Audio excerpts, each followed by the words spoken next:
Gloire à celui-là qui est au-dessus de toutes choses. Gloire à sa majesté, le Seigneur Jésus-Christ, le lion de la tribu de Juda. Gloire à celui-là qui nous a aimés, qui s'est dépouillé de sa gloire, qui est descendu dans sa création, qui a accepté de se substituer à nous pour prendre tous nos péchés. Jésus-Christ, nous sommes fiers de toi et nous te rendons toute la gloire. Nous bénissons ton Saint-Nom, ton nom glorieux, ton nom merveilleux. Nous l'élevons. Ce nom qui est au-dessus de tout nom, ce nom devant lequel tout genou doit fléchir. Nous rendons gloire à toi, Seigneur Jésus-Christ. Nous te bénissons en ce soir et nous te soumettons ce live. Nous te soumettons tous les aspects de ce live. Dès nous conduire début jusqu'à la fin par ta volonté, par ton esprit. Au nom de Jésus, j'ai prié. Amen. Ok, shalom à tous. Nous avons une chose à faire. Partagez massivement. Partagez massivement le live. Voilà. Oui, Julien Kwasiema, sois béni. Daniel Koulibaly, shalom à toi. Soyez béni depuis votre position. Donc, on va partager. Pomper, pomper, pomper les cœurs. On va partager massivement. Voilà. Il faut partager.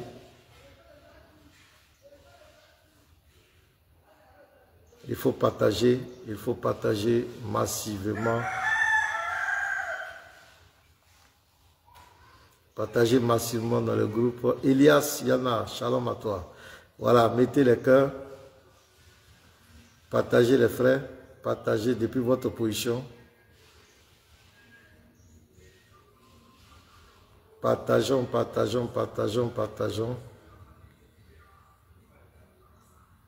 Partageons.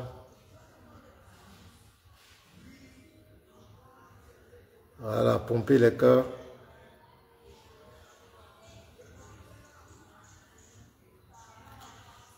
Voilà, nous sommes là encore ce soir. Proclamer la vérité. Voilà, il faut partager.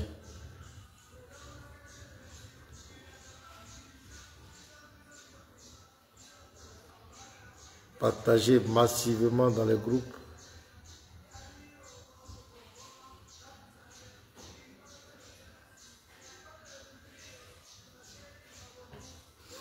Ok, Issa Josué, sois béni.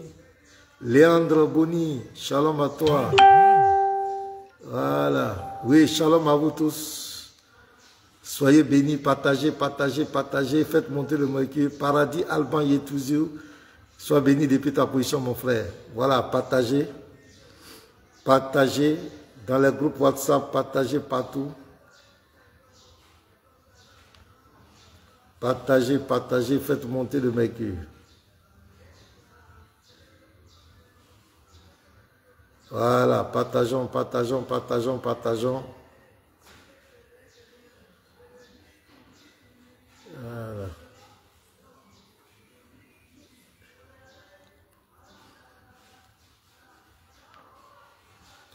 Il faut partager.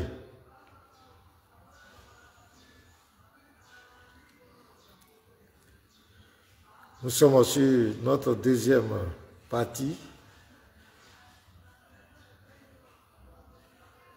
Je dis, nous allons dire quelque chose, nous allons parler de quelque chose de très très important.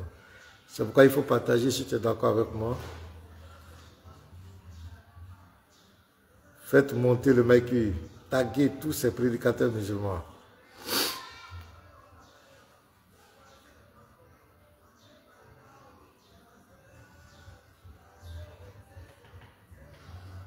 Partagez. Voilà, je vous salue tous. Bienvenue sur la page des apologètes. Bienvenue à vous tous. Que Dieu vous bénisse depuis votre position.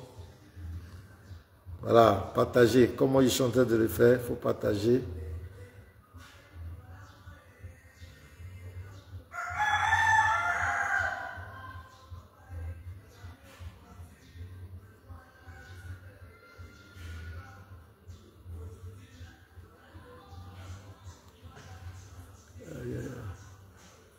Ouais, Tamba Bruno, sois béni. Partageons, partageons, partageons, partageons. Un peu d'effort, partageons. Partagez pour que le live puisse monter. Partageons, partageons, partageons. Moi je prêche, toi tu partages. Chacun fait sa part. Il faut partager. Il faut partager dans le groupe. Il faut partager. Le partage, ça ne se paye pas. Il faut partager. Fais un effort. Bienvenue à tous. Voilà, partagez, partagez. Dans tous les groupes de débat, il faut partager.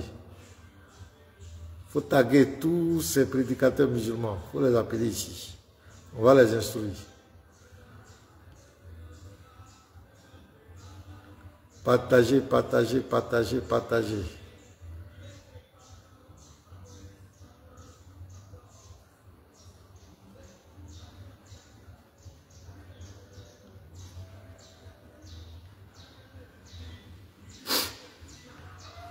Ouais, Kwaku Sylvain, sois béni. Franck Hervé, sois béni. Voilà, allons-y. Partagez, partagez, partagez.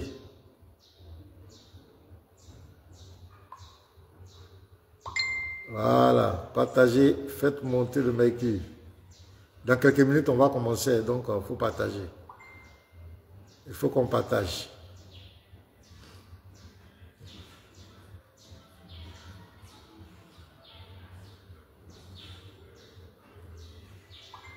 Voilà, moi je suis en train de partager, il faut partager.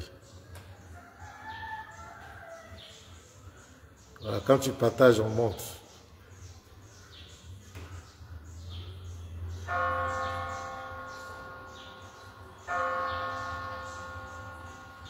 Voilà.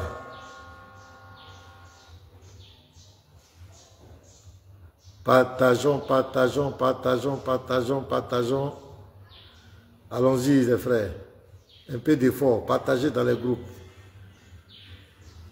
Partagez dans les groupes. Nous allons commencer l'enseignement dans quelques minutes.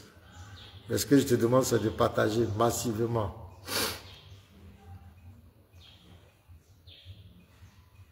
Partagez, partagez, partagez dans les groupes.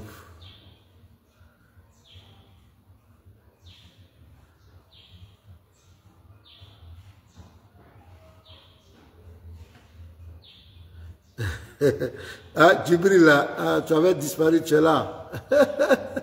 Il dit le faux pasteur. Donc, c'est toi qui décides qui est vrai pasteur. Vous avez tellement de problèmes, de régler vos problèmes, vous venez insulter les gens. C'est pathétique. Tu crois que nous, on a besoin de ton approbation? Toi aussi. C'est le contraire qui nous aurait étonné. Si un musulman dit que moi, je suis un faux pasteur, ben, c'est normal. C'est ce que tu dois dire. Si tu dis le contraire, c'est ça qui allait étonner tout le monde. Voilà. Allons-y. Partagez, partagez, partagez, partagez. Ouais.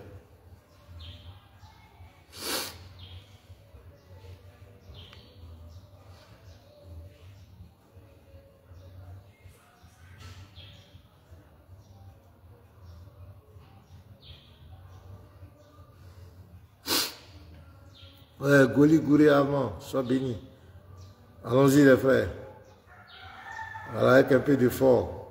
Il faut partager. On va commencer tout de suite.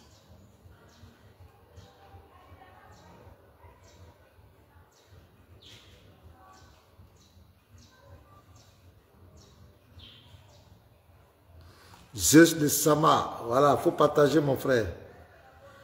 Quand tu viens d'être, tu partages. Partagez, partagez, partagez.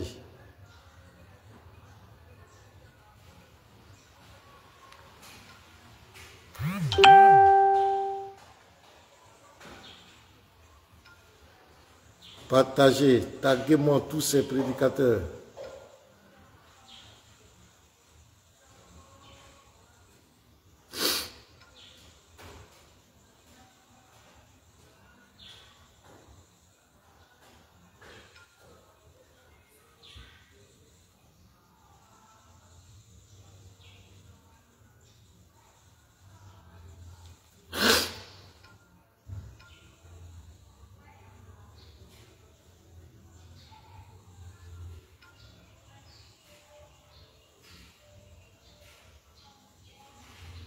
Ok.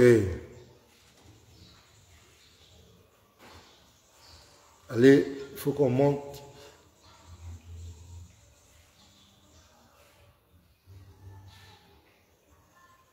Il faut qu'on monte, il faut qu'on monte. Il faut partager, il faut partager, il faut partager, il faut partager. C'est très, très important.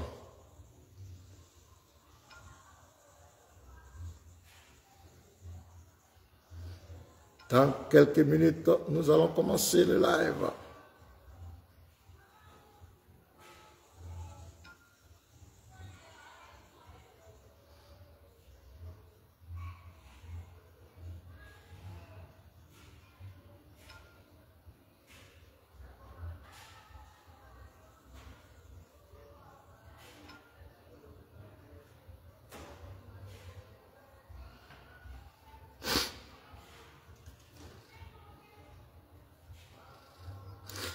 Ok. Que Dieu bénisse abondamment. J'espère que vous vous portez bien. Voilà, que la grâce de Dieu soit avec nous. Voilà, donc, bienvenue sur la page Facebook des apologètes encore. Je réitère un mot de bienvenue à tous ceux qui sont là. Voilà, continuons de partager. Continuons de partager. Au fur et à mesure, nous allons monter. Nous bénissons le nom du Seigneur pour ce moment. Et la semaine passée, voilà, nous étions là. Nous avons parlé de quelles leçons les prédicateurs musulmans peuvent donner aux chrétiens. Voilà, nous avons constaté que quand on entend ces personnes parler sur les réseaux sociaux partout, vous avez l'impression qu'ils sont venus donner des leçons aux chrétiens comme si les chrétiens étaient perdus, les chrétiens étaient égarés et que c'est eux qui venaient nous mettre sur le droit chemin. On a dit, mais attention, on va aller voir les tests. On a commencé la comparaison. Et le premier point qu'on avait pris, on a dit on va prendre le plan moral. Parce que Dieu, c'est la morale. Dieu, c'est le summum de la morale. Dieu, c'est l'éducation. C'est la sainteté. Est-ce qu'eux, ils sont mieux placés pour nous donner des leçons au plan moral? On a dit que la morale, ce sont les habitudes naturelles ou acquises relatives à la pratique du bien ou du mal. Ce sont les bonnes mœurs. L'honnêteté, la vérité, la justice, la tolérance, tout ça. Et nous sommes allés, on a pris l'un des points, le mensonge et l'hypocrisie. Parce que pour qu'un homme soit moralement stable, il y a le mensonge et l'hypocrisie. Un homme qui est moralement stable ne peut pas pratiquer le mensonge, ne peut pas pratiquer l'hypocrisie, ne peut pas même être versatile. Et nous sommes allés voir un peu les tests. Nous ne sommes pas rentrés dans le comportement des gens parce que nous sommes conscients que dans les deux cas, il y a des brebis galeuses. Voilà, il y a des brebis galeuses. Il y a des gens qui vont à l'église qui ne se comportent pas bien. Il y a des gens aussi qui vont en l'islam qui ne se comportent pas bien. Mais nous sommes allés sur quelle base? Sur la base des tests. Nous sommes allés à la sourate 16, verset 106. Là-bas, le Dieu de l'islam ordonne aux musulmans que s'ils sont en danger, il peut faire semblant de régner leur foi. Il peut être hypocrite. C'est une forme de mensonge, de dissimulation, de camouflage. Sourate 16, verset 106. Et nous avons vu dans Matthieu 10, verset 33, Jésus a dit qu'on ne peut pas le régner. Même si on doit mourir pour ça, le chrétien ne doit jamais régner son Seigneur. Nous sommes allés prendre la sourate 3, verset 28, et nous avons vu le Tafsir. Et là-bas, il est clair que le Dieu de l'islam ordonne aux musulmans d'être hypocrites, de faire semblant d'aimer les gens alors qu'ils ne les aiment pas. Et nous sommes allés prendre Romains 12, 9, où la Bible te dit clairement que l'hypocrisie doit être avec amour. L'amour doit être sans hypocrisie. Nous avons pris Jacques 3, verset 17. Là-bas, c'est clair. Le Seigneur dit qu'on doit rejeter toute forme d'hypocrisie. C'est clair. Nous sommes allés prendre un texte original dans les hadiths authentiques, Sunan al-Tirmidhi, tome 2, hadith numéro 1939.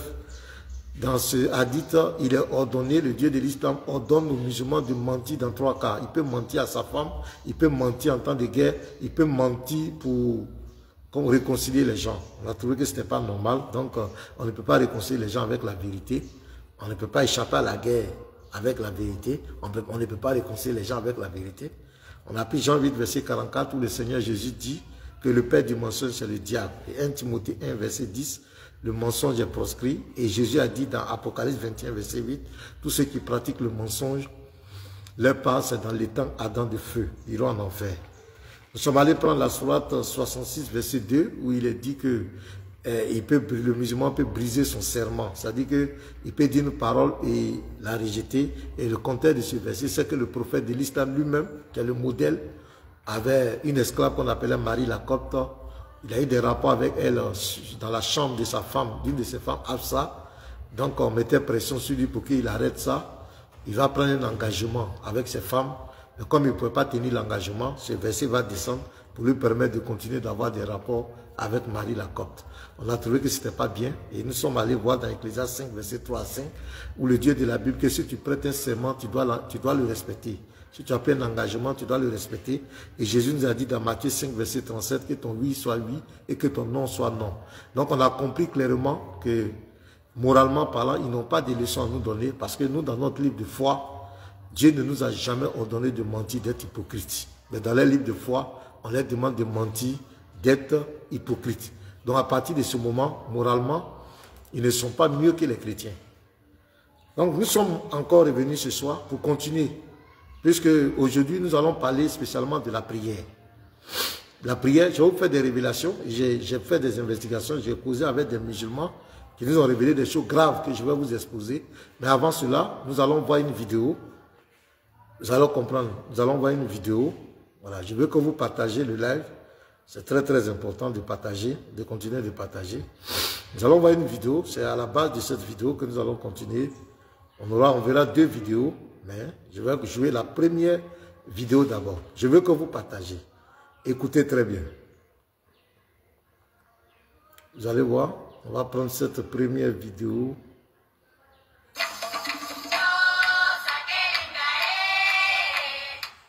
Oh merde, est-ce que c'est ce que moi je t'ai demandé? Bon, on va reprendre.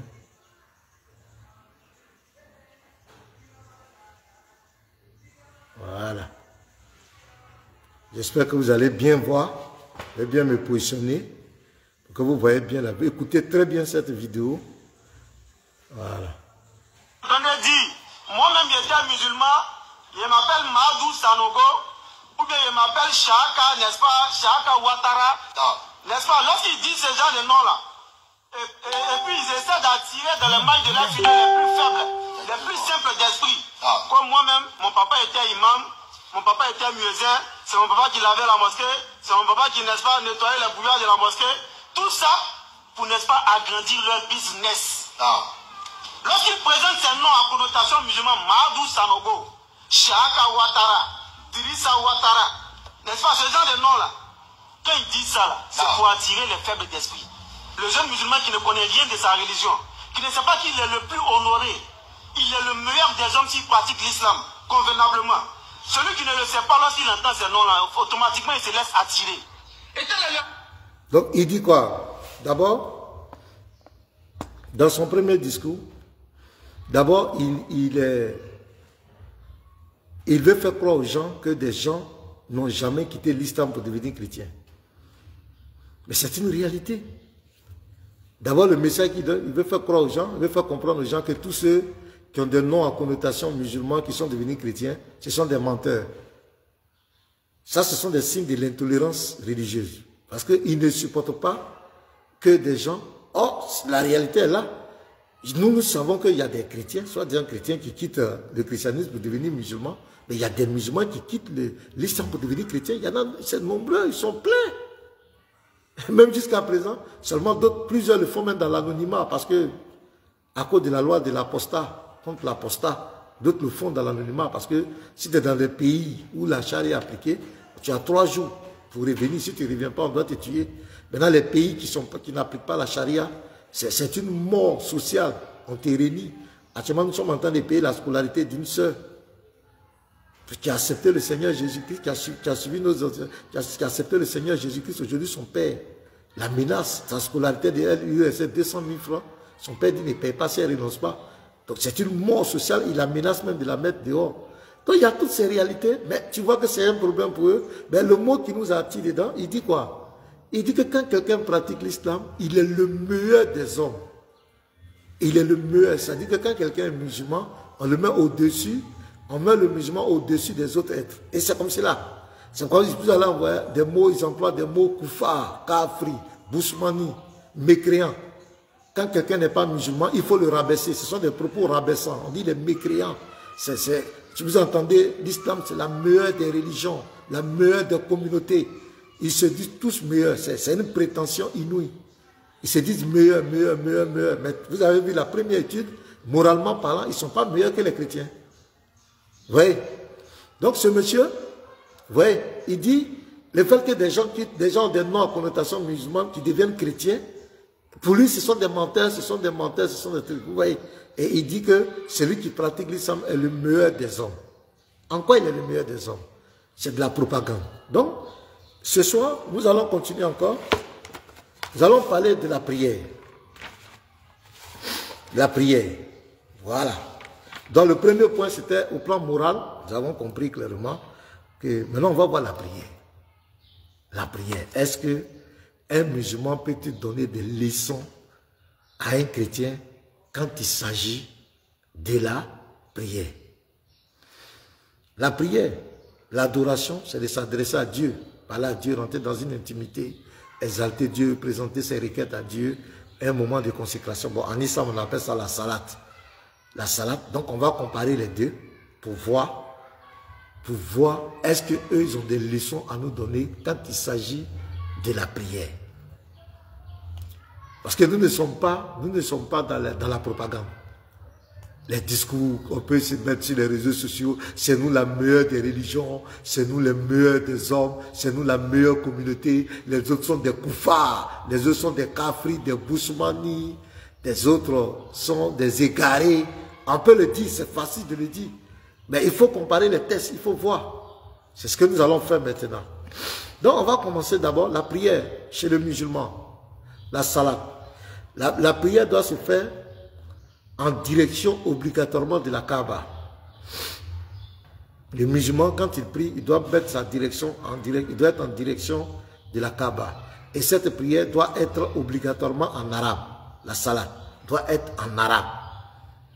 Obligatoirement en arabe. Vous connaissez l'histoire de Ismaël Nanfo Diaby de la Guinée, qui a dit qu'il va faire la salat en malinké.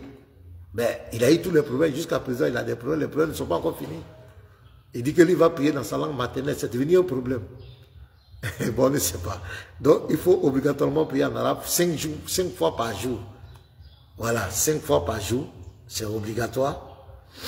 Et il y a une prière qu'on appelle la Fatiha, qui est récitée 17 fois. Nous allons revenir en détail dans ça. Et les prières sont accompagnées des récits des versets du Coran. Voilà, des récits des versets du Coran. Et on va arriver à ça. Ça, c'est le premier point. Je situe le cadre, après on va rentrer dans la comparaison. Chez le chrétien, il n'y a pas de direction particulière pour prier. Non. Jésus a dit, dans Jean 4, verset 23 à 24, que l'heure vient où les vrais adorateurs adoreront le Père en esprit et en vérité. Partout où tu es, tu n'as pas besoin de direction parce que nous adorons un Dieu qui est omnipotent, omniprésent, omniscient. Si que tu fermes les yeux en esprit, Dieu te comprend. Ça, c'est le premier point. Le chrétien n'a pas d'heure fixe. Donc, je situe que le musulman, dans sa prière, il a des heures fixes. Des heures fixes.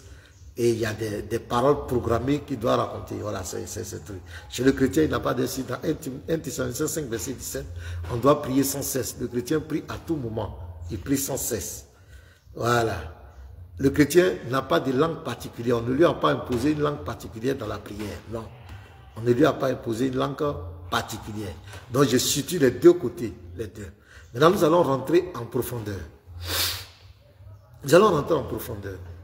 J'ai discuté avec des musulmans sur cette affaire de prière. On a discuté.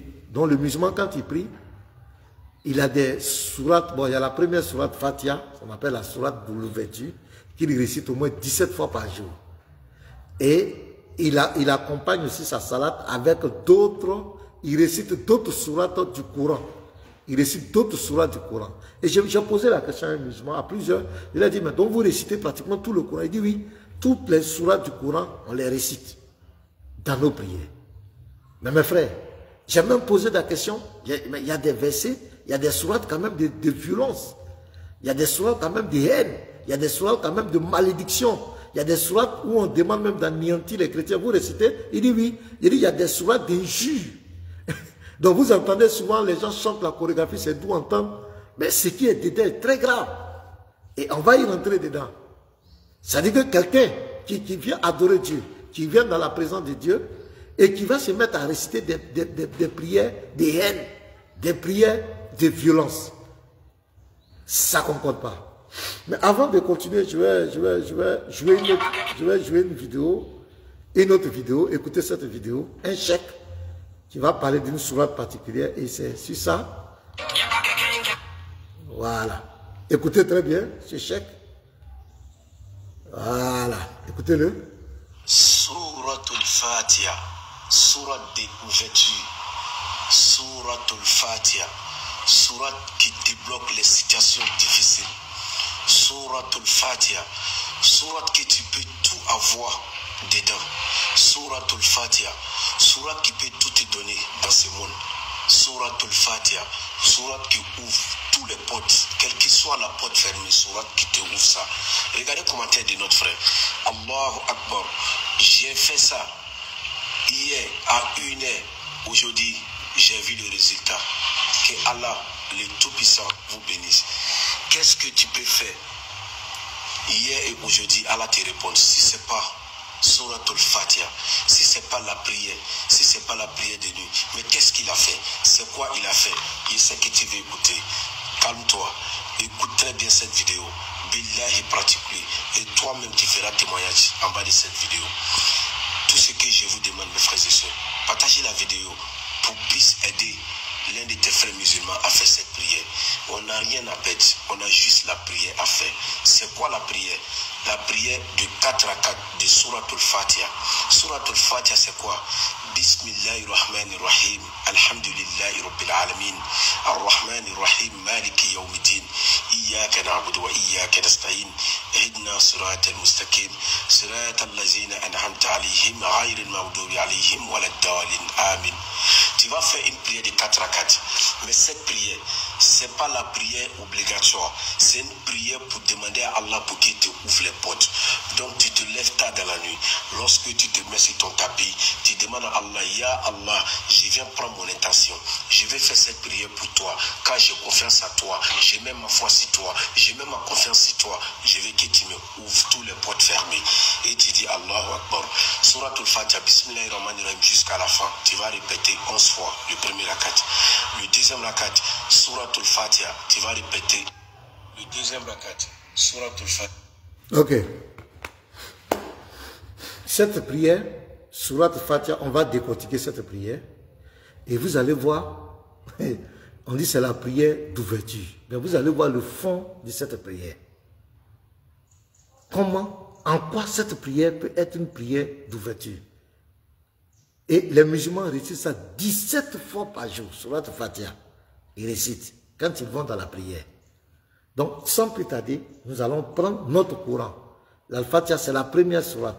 Sourate 1, sourate 1, bon, on va dire sourate 1, le verset 1 à 7, que je vais lire en français.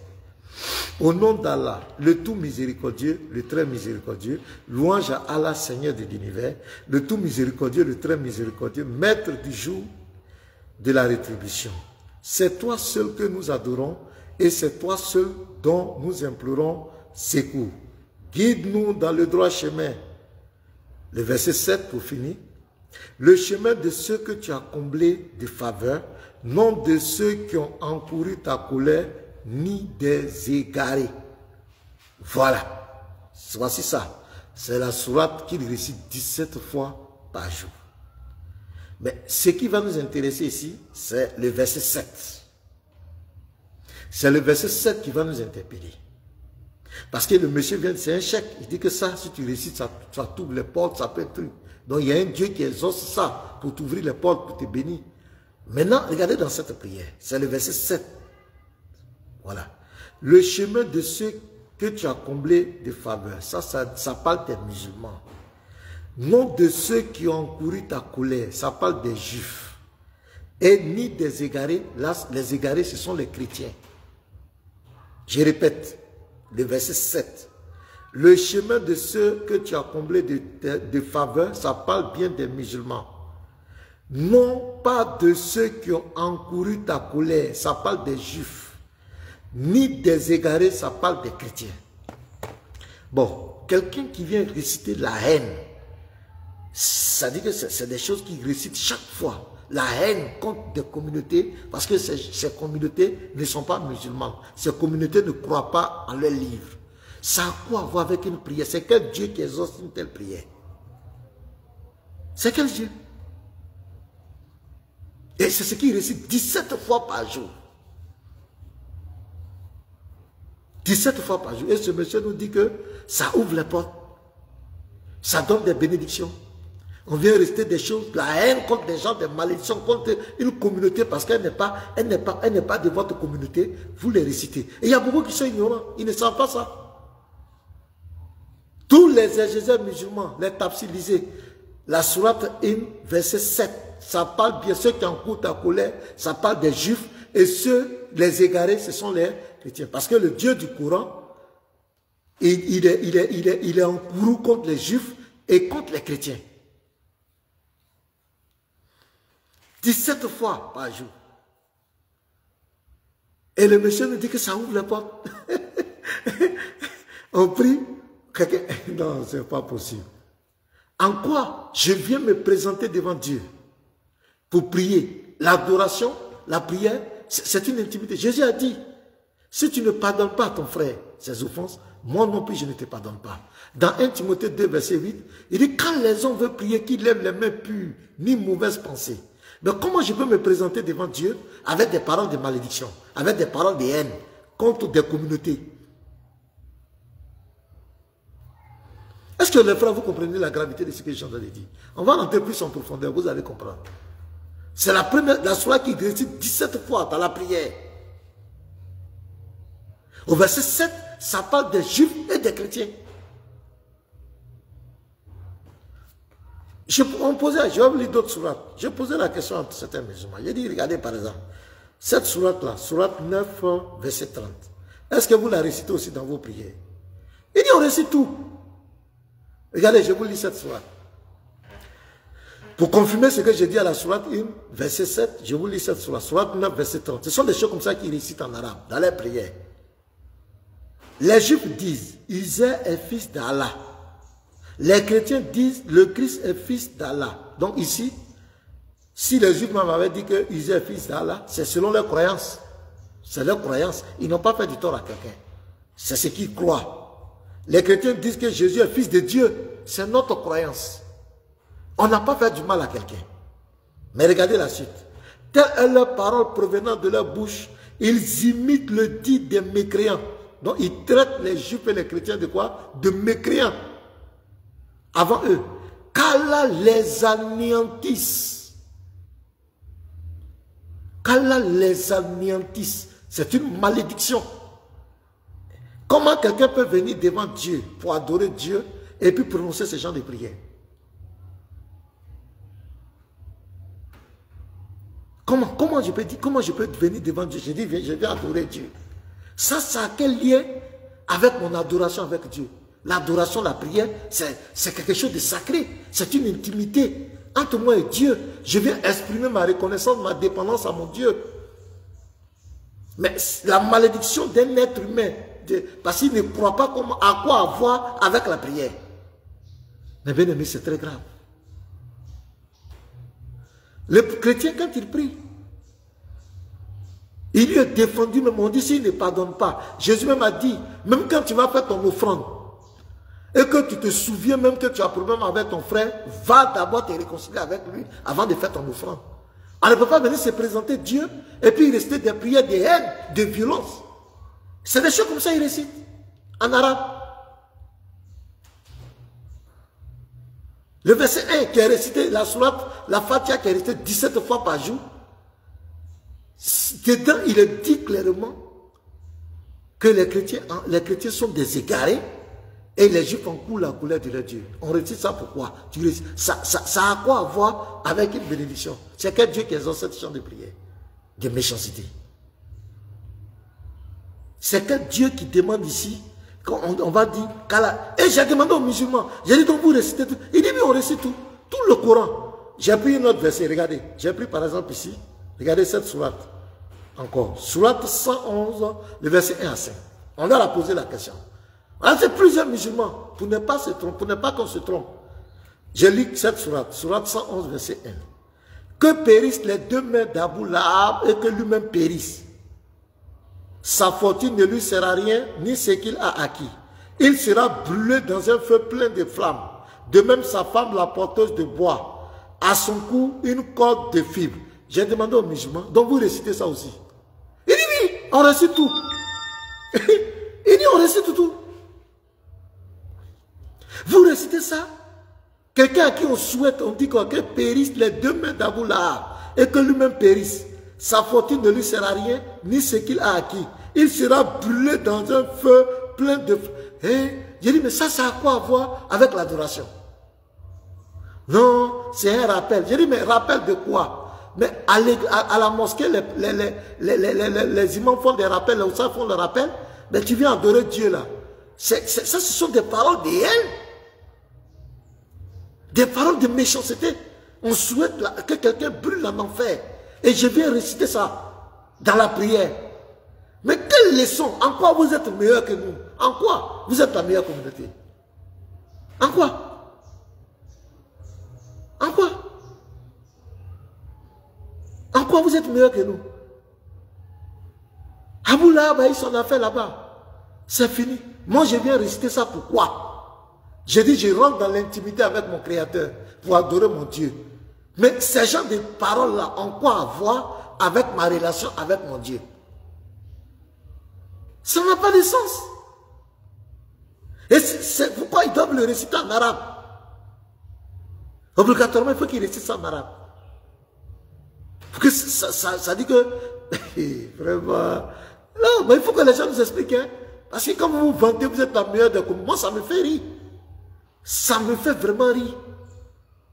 Parce que nous, notre prière, là, ce n'est pas dirigé contre un être humain. Quand on vient adorer Dieu, on présente nos requêtes, on glorifie Dieu, on adore le Seigneur. On exprime notre reconnaissance au Seigneur, notre amour pour lui. Et après, on lui exprime notre dépendance. On lui confie notre vie, notre santé. On n'a pas affaire à quelqu'un. Le Seigneur nous dit même de ne pas maudire quelqu'un. Ne maudissez pas. Ben, ça, c'est une prière de malédiction. J'ai relu que périssent les deux mains d'Abou Lahab et que lui-même périsse. Sa fortune ne lui sert à rien, ni ce qu'il a acquis. Ça, c'est un règlement de compte. Il sera brûlé dans un feu plein de flammes. De même, sa femme, la porteuse de bois, à son cou une corde de fibres. Les gens récitent ce genre de prière. Et vous allez nous dire, vous pouvez nous donner des leçons à nous les chrétiens? Des leçons de la prière? Non, non, non. Nous les chrétiens, un chrétien peut se mettre à genoux, prier au moins 1 heure, 2 heures du temps, sans arrêt. Vous priez par jour. Les 5 prières, peut-être c'est 5 minutes, puis 4 minutes, 5 minutes, vous faites. Nous là, quand on rentre là, on peut faire, un chrétien peut veiller. Il peut commencer la prière à 1 heure du matin, à minuit, finir à 6 heures. Vous, les petites prières, vous faites des 3 minutes, 4 minutes, vous allez dire que vous avez une vie de prière comme... Non, non, non. Nous, les chrétiens, on prie sans cesse. Il n'y a pas une heure. J'ai posé la question encore. J'ai dit, vous récitez tout. Ah, je vais lire encore une autre sourate. Regarde, j'ai dit, vous récitez ça encore. Ce que vous entendez, ça chante, comme vous entendez la mélodie, là, ce sont des gens des sourates. Hein. Regardez, sourate 98, verset 6. Les mélodies, vous entendez, quand vous entendez la personne chante bien, mais ce qui est derrière, vous entendez une mélodie douce, mais ce qui est dedans, c'est terrible. Sourate 80, verset 6. Les infidèles parmi les gens du livre, les gens du livre, ce sont les chrétiens et les juifs, ainsi que les associateurs iront au feu de l'enfer. Donc nous les chrétiens, nous les juifs, nous on va aller en enfer. C'est le Dieu qui dit ça. Bon, ça n'engage que lui. Heureusement que ce n'est pas lui qui va nous juger. Puis demeurer éternellement, regardez la dernière phrase, de toute la création, ce sont eux les pires. Il dit que nous sommes les pires. Même le serpent est mieux que nous, le cafard, le moustique. C'est nous les pires. J'ai demandé, donc vous récitez ça? On dit oui, on récite ça en arabe. Et il récite ça en arabe. Dans la prière. C'est-à-dire, il lave ses pieds, il lave ses trucs, il vient dans la présence de son Dieu, il récite ces genres de prières. Les frères, ça a quel lien avec la prière, avec l'adoration? Je viens adorer Dieu. Ça a quel lien avec ça? De souhaiter l'enfer aux gens. Les paroles de haine. Je suis allé prendre une autre sourate encore. J'ai demandé. J'ai pris mon temps pour demander. Hein? Sourate 68, verset 13. Ils n'ont pas nié. Et ils m'écoutent actuellement. Ils ne peuvent pas nier. Regardez. Voilà. J'ai pris la sourate 68, verset 13 particulièrement. Regardez. Aucun Dieu et en plus de cela, bâtard. C'est le Dieu qui parle ça, qui dit les gens sont bâtards. J'ai demandé, vous récitez ces genres de paroles? On dit oui, on récite tout le Coran. Tout. Il n'y a pas une sourate qu'on ne récite pas. On récite tout. J'étais choqué. On était choqué. On a reçu plusieurs musulmans sur le panel. Sur le panel. Pour ne pas se tromper. Pour ne pas venir dire des choses. Et puis après, on va dire qu'on est ignorant. Non, non, non. On n'a plus le temps pour écouter les musulmans. Ils nous ont dit qu'ils récitent ces sourates. Il y a un même qui a dit non, il faut aller encore plus haut. Que c'est ça, on récite. On récite ça. Même mes frères. Comment quelqu'un va venir se présenter devant son Créateur pour l'adorer? Il dit, c'est sourate 68, verset 13. Bâtard là. Voilà, sourate 68, verset 13. Bâtard. Voilà. Et c'est clair. Dans d'autres versions, c'est écrit fils de pute. Il y a fils de pute même dedans. C'est bâtard, fils de pute. Dans d'autres versions. Mais ici, il a écrit bâtard. Aïe. Aïe. Donc, c'est des genres de trucs que vous entendez quand ça récite, et puis c'est doux à l'oreille, vous entendez comme une mélodie. C'est comme une mélodie. Non, non, non, c'est des choses comme ça, vous entendez. Ce sont des choses comme ça, vous entendez. On continue encore. J'ai dit, ah, attends, regardez. Sourate 9, verset 28. Parce que moi, j'ai pris le temps pour demander. Et dit, vous restez ça, on dit, on récite. Voilà. Si ce sont des bonnes paroles, au moins, on peut comprendre. Mais les mauvaises paroles, là, ça a quoi à voir? Ça a quoi à voir avec Dieu? Voilà, regardez encore. Sourate 9, verset 28. Oh, vous qui croyez, les associateurs ne sont qu'impureté. Ne sont qu'impureté. Qui ne s'approchent plus de la mosquée sacrée après cette année-ci. Et si vous redoutez une pénurie, Allah vous enrichira s'il veut de par sa grâce, car Allah est omniscient et sage. Donc les associateurs ne sont que impureté des êtres humains. On dit qu'ils sont impureté. Aïe! Et on récite ça. Mes frères, est-ce que ces gens ont des leçons à nous donner par rapport à la prière? La meilleure des religions, la meilleure des communautés. Les chrétiens sont des koufars. Les chrétiens sont des mécréants. Mais les chrétiens ne récitent pas les paroles de haine là. Ces gens de prière, les chrétiens ne le font pas. On ne le fait pas. Je continue. Parce que j'ai demandé, j'ai demandé, vous récitez toutes ces prières? Oui, il dit on récite. Propre. On va lire encore. Sourate 4, verset 46 à 47. Mais des communautés, ah, voyez-vous, hein, ça reste à désirer. Moi, je vais aller être musulman et puis dans mes prières, c'est pour maudire les gens, c'est pour essayer ces paroles de haine. Sourate 4, verset 46. Il en est parmi les juifs qui détournent les mots de leur sens et disent, nous avions entendu, mais nous avons désobéi. Écoute sens qui te soit donné d'entendre et favorise nos reines, tordant la langue et attaquant la religion. Vous voyez ici, c'est un procès. Si au contraire ils disent, nous avons entendu et nous avons obéi, écoute. Et regarde-nous, ce serait meilleur pour eux et plus droit. Mais Allah les a maudits. Allah les a maudits à cause de leur mécréance. Leur foi est donc médiocre. Donc on récite aussi ça. Allah les a maudits. Verset 47. Ô vous à qui on a donné le livre, c'est encore les juifs et les chrétiens, croyez à ce que nous avons fait descendre, en confirmation de ce que vous aviez déjà, avant que nous effacions des visages et les retournions sens devant, derrière, ou que nous les maudissions, comme nous avons maudit les gens du sabbat. Les gens du sabbat sont les juifs. Car le commandement d'Allah est toujours exécuté. Donc c'est des paroles comme ça qu'il récite. Je continue encore. Ce sont des paroles comme ça qu'il récite. C'est extraordinaire. C'est extraordinaire. Dans la prière. Voilà. La prière, quand je vais rentrer dans la Bible, vous allez voir que la prière est tellement importante. Regardez encore. Un verset. Sourate 2, verset 65. Vous avez certainement connu ceux des vôtres qui transgressaient le sabbat. C'est-à-dire ça, ils sont les juifs.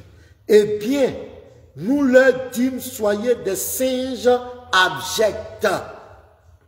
Et tout ça, on doit réciter. On récite ça dans les prières.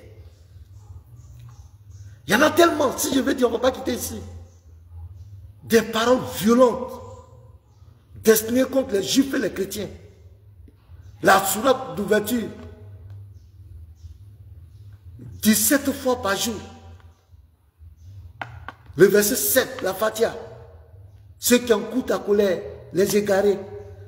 On récite ça pourquoi? Le musulman va réciter toute sa vie. Toute sa vie. Chaque jour, 17 fois. Contre les juifs et les chrétiens. Et on dit que ça ouvre les portes. On dit que ça donne bénédiction. C'est que Dieu qui exauce ça. Meilleur des communautés. Meilleur des hommes. Aïe. Moi, j'ai dit à elle comme ça, mon frère, si tu veux aller prier Dieu, il faut parler à Dieu. Il ne faut pas réciter ces conneries-là. Il ne faut pas réciter ces paroles de haine, de violence.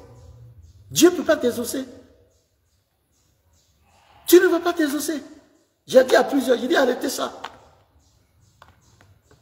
Dieu ne va pas t'exaucer.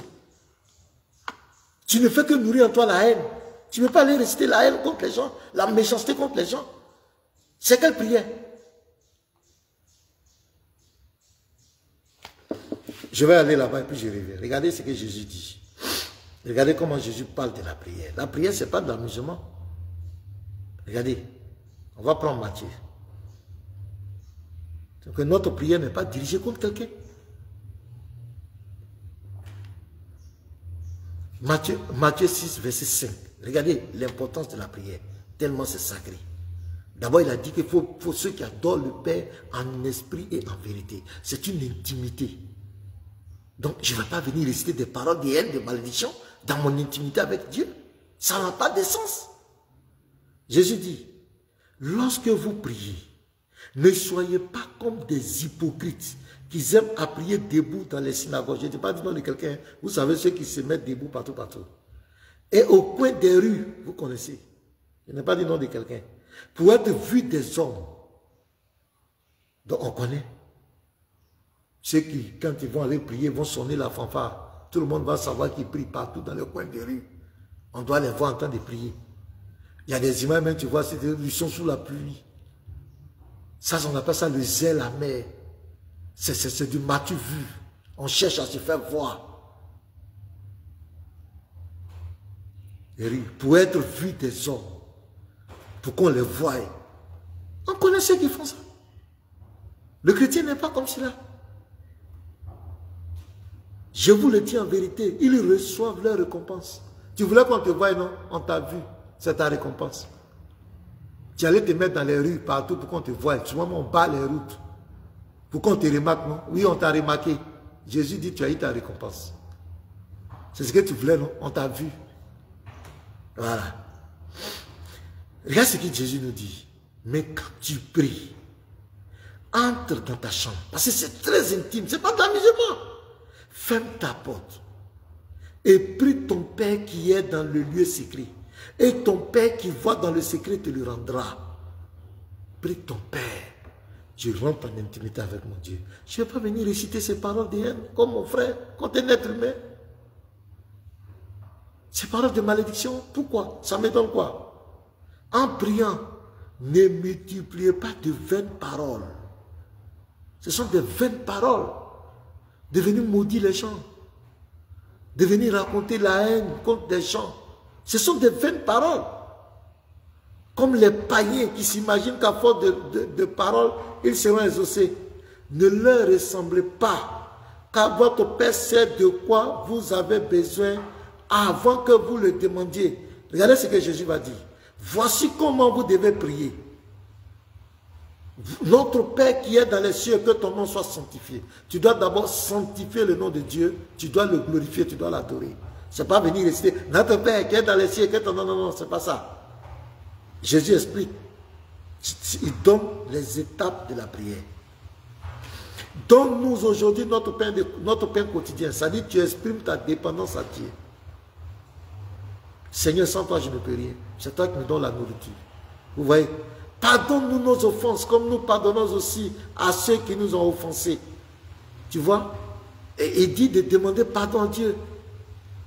Et dans un esprit de pardonner aussi ceux qui t'ont offensé. Mais tu ne vas pas venir demander pardon à Dieu, puis tu exprimes des paroles de haine, des paroles de malédiction contre une autre communauté, parce qu'elle ne croit pas en toi, parce qu'elle n'est pas... Pourquoi? Ne nous induis pas en tentation, mais délivre-nous du mal. C'est-à-dire, éloigne le mal de nous. Quelqu'un qui vient d'éloigner le mal de nous et puis prononce des paroles de malédiction, ça n'a pas de sens. Car c'est à toi qu'appartiennent, on le glorifie dans tous les siècles, et le règne, la puissance et la gloire. Amen. Donc voici, ce n'est pas dirigé contre l'homme. C'est entre moi et Dieu. La prière est tellement capitale pour Jésus, est tellement importante. Il dit, rentre dans le lieu secret. Il ne faut pas faire pour te faire voir. Il ne faut pas multiplier les vaines paroles. Mais les vaines paroles, c'est des paroles que tu récites que tu ne sais pas. Je viens réciter des paroles dans une langue que je ne comprends pas. Et ces paroles sont souvent des paroles de haine, des paroles de malédiction. Ce sont des vaines paroles. C'est une perte de temps d'aller me mettre devant Dieu, réciter des vaines paroles, des paroles dans une langue que je ne comprends pas et qui expriment la haine, la violence, le mépris de l'autre, le rabaissement de l'autre. Surat 9, verset 30, qui dit qu'Allah les anéantisse. C'est un souhait. Mais tu vas dans la prière, tu demandes à Allah d'anéantir les chrétiens et les juifs à cause de leur croyance. Quel est le sens de ta prière? Mais à la limite, on peut dire que c'est un rituel occulte, maléfique. Parce qu'on ne peut pas aller prier, demander à Dieu d'anéantir les gens parce qu'ils ne croient pas comme nous. Mais c'est la triste vérité qui est là. En quoi vous voulez me donner des leçons? À nous les chrétiens. En quoi? Vous allez me donner les leçons? Non. Notre prière n'est pas dirigée contre vous. Mais vous, votre prière sont dirigées contre nous les chrétiens et les juifs. On vous a fait quoi? La soirée que vous restez 17 fois par jour, la Fatiha, c'est contre nous. Le verset 7, c'est dirigé directement contre nous. On vous a fait quoi? On vous a fait quoi? Est-ce qu'on est tous obligés de croire en Allah? Il y a la liberté religieuse. Avant que Mohamed n'arrive, les gens adoraient Dieu, les gens connaissaient Dieu.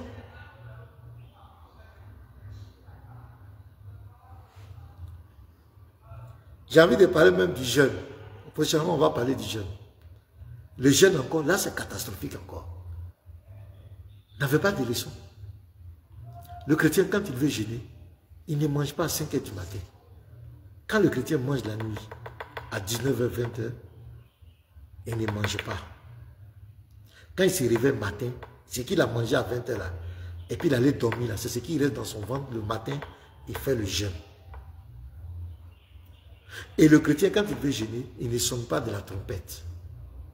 Jésus l'a dit, quand tu veux jeûner, il ne faut pas annoncer à tout le monde. Il ne faut pas faire voir à tout le monde que tu jeûnes. Vous n'avez pas de leçons à nous donner. Je vous dis la vérité, c'est sans passion. Et c'est sans animosité. Et j'attends tous mes chrétiens, tous mes musulmans qui viennent s'asseoir. Vous nous accusez. Partout, vous vous attaquez à nous. Les chrétiens sont des mécréants. Les chrétiens sont comme cela.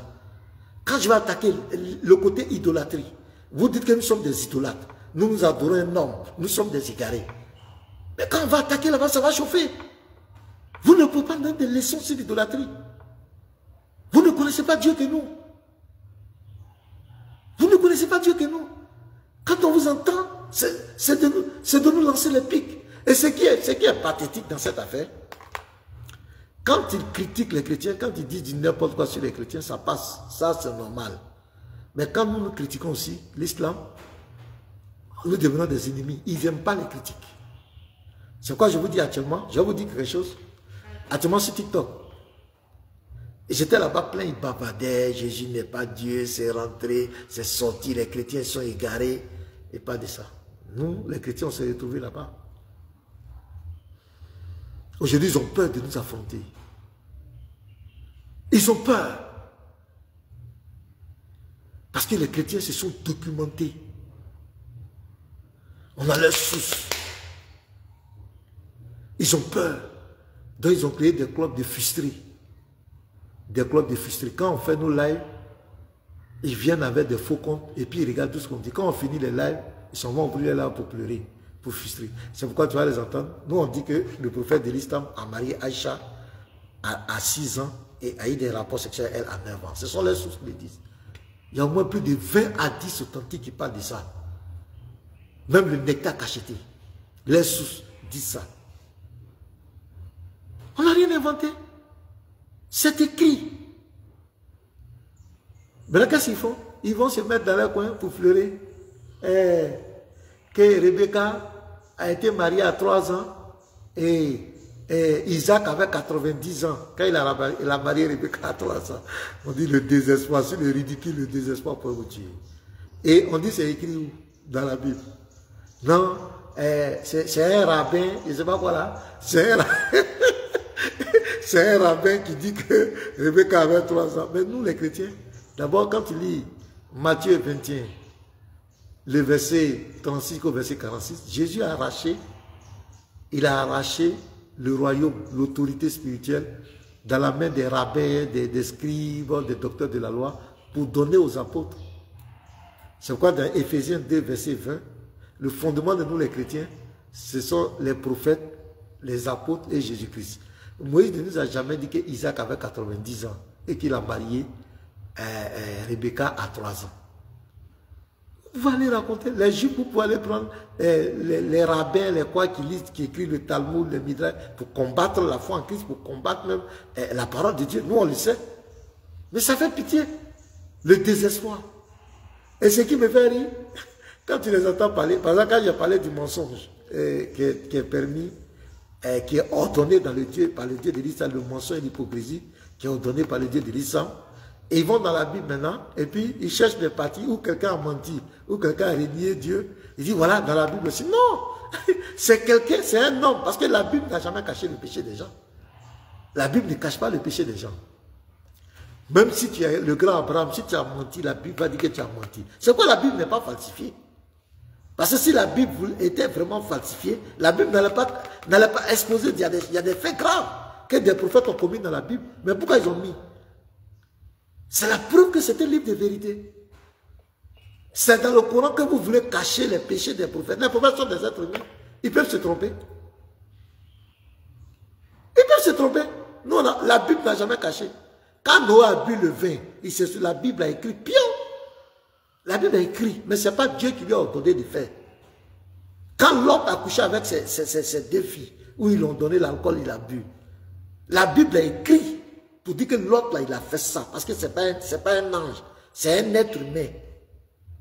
Il peut se tromper, mais ce n'est pas Dieu qui a dit, l'autre, il faut faire ça. Vous comprenez? Ce n'est pas Dieu qui a dit ça. Et même il y a des malédictions qui suivent. Quand David, par exemple, a tué Uri, il a pris sa femme. Est-ce que c'est Dieu qui lui a dit de faire? Non, la Bible a écrit, parce que la Bible relate le récit. Voilà David qui a vécu, à un moment donné, le salut, voici David qui a fait ça. Mais ce n'est pas Dieu qui a dit, David va tuer Uri, va prendre sa femme. Mais chez vous, au contraire, c'est votre Dieu qui ordonne. Voilà la différence. Quand Mohamed a pris la femme de Zaïd, c'est votre Dieu qui a dit, n'a qu'à prendre, n'a qu'à arracher la femme du petit. C'est lui qui a dit ça. Voilà la différence. Donc quand je les vois, ils vont maintenant regarder. On dit Pierre a régné Jésus. Donc tu as dit que Jésus a dit on ne doit pas le régner, non, mais Pierre a régné Jésus. Mais toi-même, tu dis, Jésus a dit, on ne doit pas régner. Voilà le commandement de notre Dieu.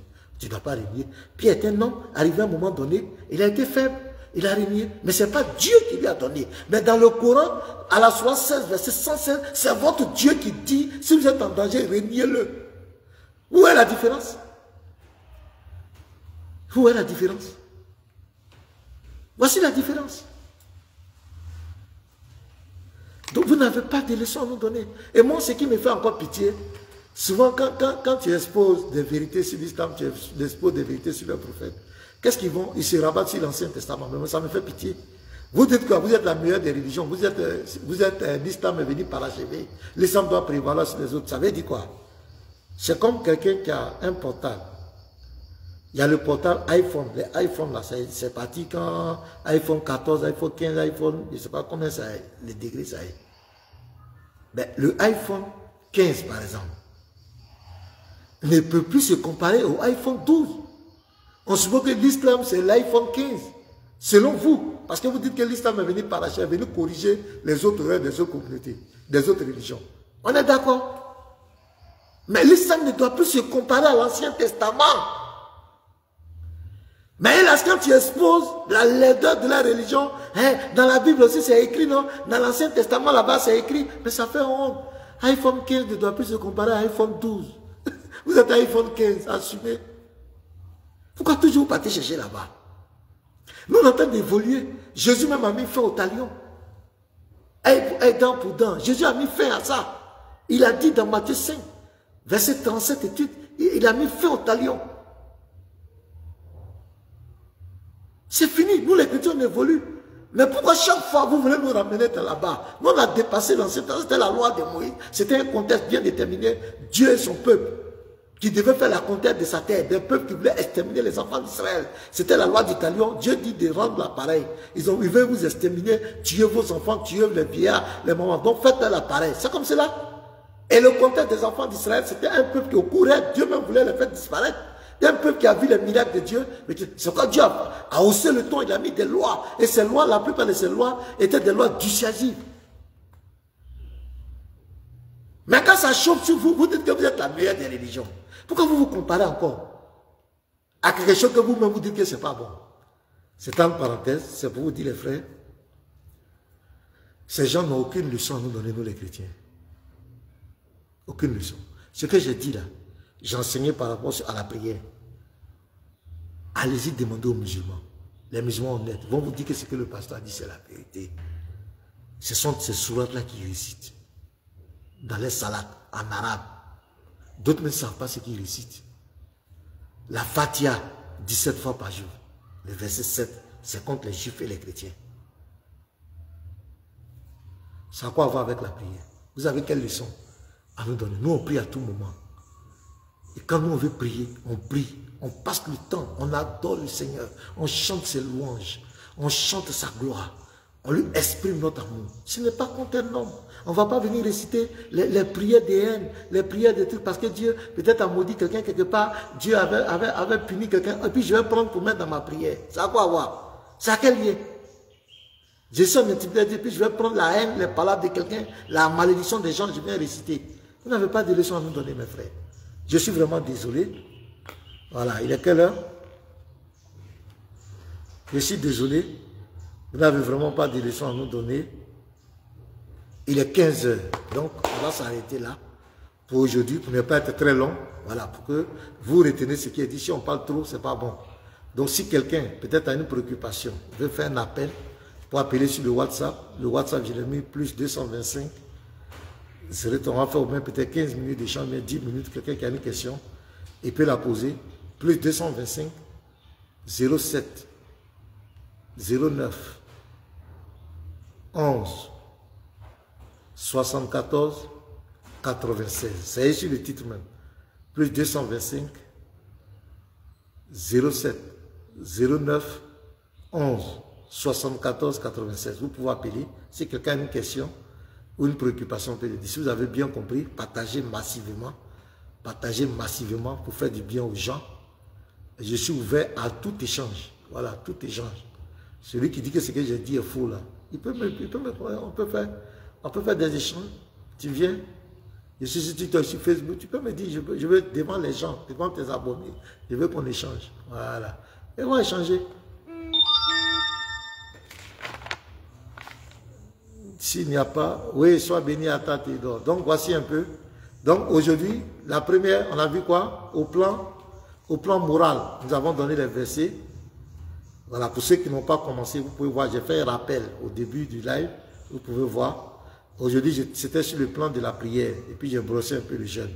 Prochainement, nous allons parler du salut. Si Dieu le permet, nous parlerons du salut. Puisque tu les entends bavader, oui, les chrétiens disent que Jésus est mort pour leurs péchés, et puis ils ironisent que ce Dieu a besoin de venir mourir, ils se moquent des chrétiens. On va s'asseoir, on va prendre les textes musulmans qui parlent de leur salut. Je vais vous expliquer leur salut. Et vous allez voir qu'ils n'ont pas de leçons à nous donner. Au plan de salut, ils n'ont pas de leçons à nous donner. Après, je viendrai sur l'idolâtrie. Est-ce qu'un musulman est mieux placé pour dire qu'un chrétien est un idolâtre? Non. Vous allez voir. Le musulman est très mal placé pour dire qu'un chrétien est un idolâtre. Donc quand vous les entendez, les chrétiens sont égarés, les chrétiens sont idolâtres, ayez pitié d'eux. Que Dieu vous bénisse. Que la paix soit dans vos maisons. Que la grâce de Dieu vous accompagne. Bonne soirée. Shalom. On sera à la prochaine. Partagez. Partagez massivement dans les groupes. Continuez de partager. Dieu vous bénisse. À la prochaine.